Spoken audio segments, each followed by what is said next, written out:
Nosotros somos de la Universidad para el Bienestar Benito Juárez García, de la sede de San Sebastián Sinacatepec, Puebla, de la licenciatura en Medicina Integral y Salud Comunitaria.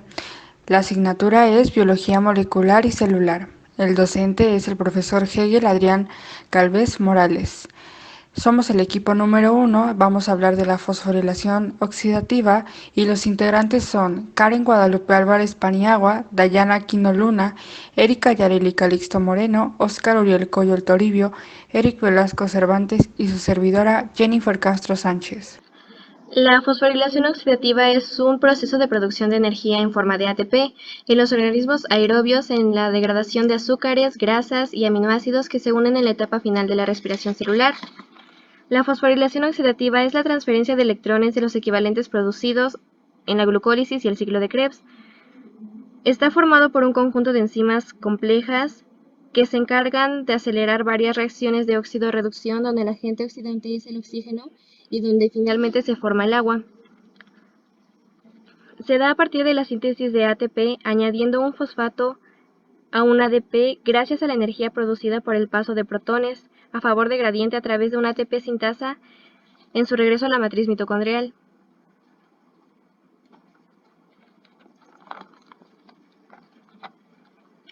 Este proceso ocurre en las cadenas de transporte de electrones que hay en las crestas mitocondriales en los pliegues de la membrana interna de la mitocondria.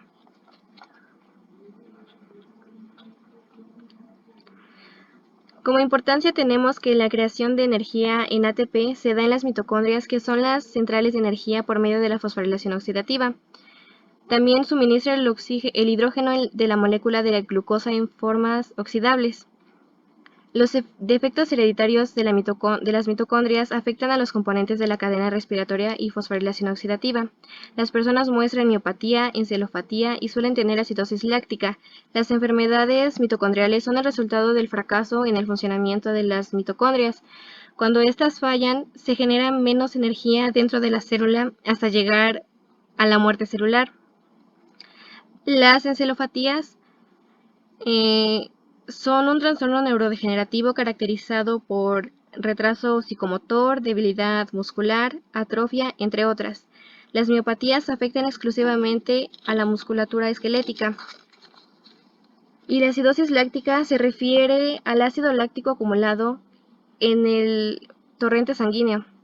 Ese se produce cuando los niveles de oxígeno disminuyen en las células. Patologías asociadas a su mal funcionamiento.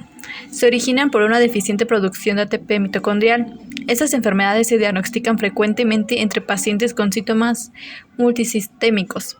Las mutaciones del ácido desoxirribonucleico mitocondrial pueden ser de herencia materna, esporádicas o producirse como consecuencia de mutaciones en genes nucleares. El sistema fosforilación oxidativa se considera la principal fuente de energía celular. La difusión mitocondrial puede contribuir a la disminución de los niveles de energía y a la generación excesiva de estrés oxidativo en ambas patologías neurodegenerativas. Provocan alteraciones funcionales en la célula, como la activación de factores de transcripción que podrían modificar la expresión de los genes de proteínas tóxicas o de enzimas implicadas en su síntesis, procesamiento o degradación. Puede favorecer la oligomerización de estas proteínas tóxicas de forma directa como resultado del daño oxidativo. La producción de ROS en exceso también conduce a mayores tasas de mutación, agravando el deterioro del sistema fosforilación oxidativo. Los tejidos con alta demanda de energía, por ejemplo, encéfalo, nervios, retina, musculoesqueléticos y cardíacos, son particularmente vulnerables a los efectos de la fosforilación oxidativa. Las manifestaciones clínicas, convulsiones, hipotonía, oftalmoplegia, episodios semejantes a un accidente cerebrovascular, debilidad muscular, estreñimiento grave, miocardiopatía y estrés. Yo les hablaré del funcionamiento. Para adentrarnos un poco más en el tema, diré algunos conceptos básicos. El NADH es un dinucleótido de nicotinamida y adenina. Es, por así decirlo, una coenzima que se encuentra en todo el organismo y nos proporciona bienestar. El FADH2, flamina adenina dinucleótido, se llama cofactor redox, una coenzima que contribuye a la fosforilación oxidativa en la mitocondria, la cual va a ser pieza clave para entender el tema. El NADH y el FADH2 son formados por la glucólisis en la oxidación en los ácidos grasos y en el ciclo de cítrico. Estas poseen un par de electrones con elevado potencial de transferencia. ¿Qué sucede cuando estos electrones se transfieren al oxígeno molecular? Se libera una gran cantidad de energía utilizada para generar el ATP, que es el ATP, fuente de energía, que es adenín trifosfato.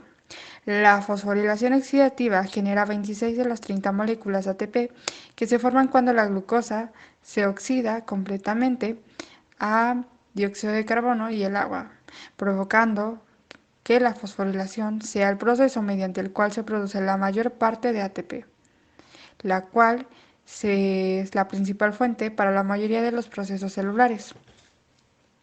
¿En dónde ocurre la fosforilación?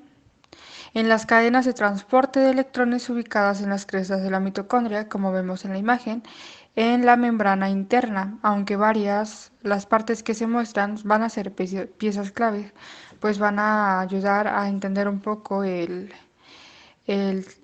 funcionamiento. Vamos a explicarlo en 21 pasos, pero antes tengo que decir que el flujo de electrones desde el NADH o el FADH2 al oxígeno molecular a través de complejos proteicos están localizados en la membrana interna mitocondrial, lo cual provoca el bombeo de protones hacia el exterior de la matriz mitocondrial. Esto genera una fuerza protomotriz que está formada por un gradiente de pH y por un potencial eléctrico transmembral. Cuando los protones se regresan a la matriz mitocondrial a través de un complejo enzimático, se sintetiza el ATP. De esta forma, la fosforilación y la oxidación están acopladas por un gradiente de protones a través de la membrana interna mitocondrial, como lo habíamos mencionado antes. La fuerza electromotriz se transforma primero en fuerza protomotriz y después en potencial de transferencia de grupos fosforilo. La primera etapa se lleva a cabo mediante 3 bombas de protones dirigidas por electrones NADHQ, reductasa citocromo, reductasa y citocromo oxidasa. ATP sintasa, un complejo capaz de sintetizar el ATP, que es dirigido por el flujo de protones que regresan hacia la matriz de la mitocondria. La fosforilación muestra en forma clara que los gradientes de protones son una divisa de energía libre interconvertible en los sistemas biológicos. Vamos a explicar los 21 pasos. La fosforilación es donde los portadores de energía descargan sobre numerosas moléculas de ATP. La fosforilación se produce dentro del ámbito mitocondria de la célula, dentro de las crestas de la membrana interna. Dentro de la membrana hay un sinfín de estructuras conocidas como cadenas de transporte de electrones. Aquí dentro de cada cadena, los portadores de energía se utilizan para sintetizar el ATP. Para entender un poquito más, en el paso número 4, como se muestra en la imagen, una cadena de transporte de electrones consta de 4 complejos adyacentes fijos, que son los rosaditos que estamos viendo, en la membrana, que es la membrana interna. En el paso número 5, en su lugar dentro de la membrana interna, la cadena funciona quitando energía a los electrones a medida que bajan en pares por un desnivel que produce el desfase de energía. La energía transferida es en parte al espacio que hay entre las dos membranas mitocondriales y es, por así decirlo, el espacio entre membranas. En el paso número 6,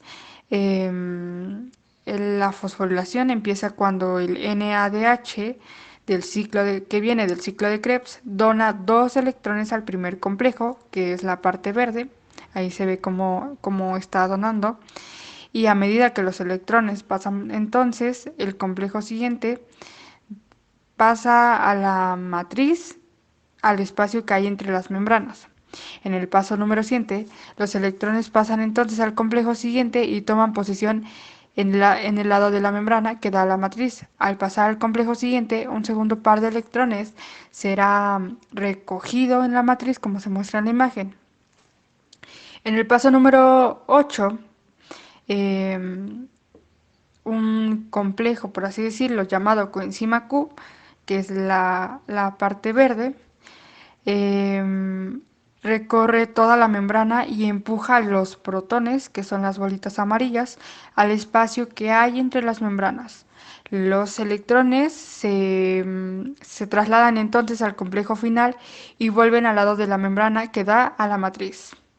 En el paso número 9, al final de la cadena, otros protones pasan a través de la membrana como anteriormente y finalmente un átomo de oxígeno, que es el rojo, entra y recoge los 2 electrones de la cadena y 2 protones de la matriz para así producir el agua.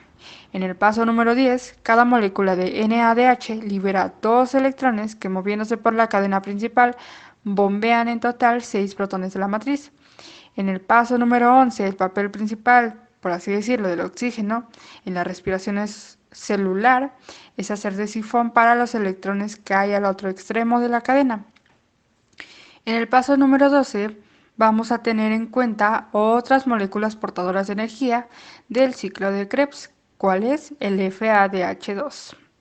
El FADH2, pasando a la siguiente, para entender, entra en la cadena de transporte de electrones en la coenzima Q, y aquí 2 electrones son transportados por la cadena pasando al espacio entre membranas, 4 protones. En el paso número 14, al final de la cadena, el oxígeno recoge los 2 electrones. En el paso número 15, hasta ahora la energía del NADH y el FADH2 ha sido nada más utilizada para bombear los protones desde la matriz hasta el espacio entre membranas. Ese es el resumen de todos los pasos que hasta ahorita hemos hecho. En el paso número 16, como resultado de la concentración de protones, es mayor en el espacio entre membranas que en la matriz. Esto que va a crear 2 desniveles en la membrana, un desnivel de concentración de protones y un desnivel electrostático. En el paso número 17, estos desniveles tienen una energía potencial que será utilizada para ahora sí sintetizar lo que queremos, que es el ATP. En el paso número 18, como se muestra, la energía potencial que cruza la membrana utiliza los pares de protones y estos pasan por canales especiales de la misma. ¿Cuál va a ser el canal? La parte naranja que estamos viendo. Los protones van a ser los 2 hidrógenos que están pasando. Asimismo pasan varios. En el paso número 19, cada enzima en el lado del canal que da hacia la matriz finalmente se cataliza la reacción del ATP con un grupo fosfato para ahora sí juntarse y sintetizar el ATP. Cuando se juntan es la parte morada, ahí ya están juntos. En el paso número 20, la síntesis de ATP a partir del NADH y el FADH2 traslada 3 pares de protones al espacio, que son los que están en la colita, al espacio entre membranas, que al volver a la matriz producen 3 moléculas de ATP. En el paso número 21,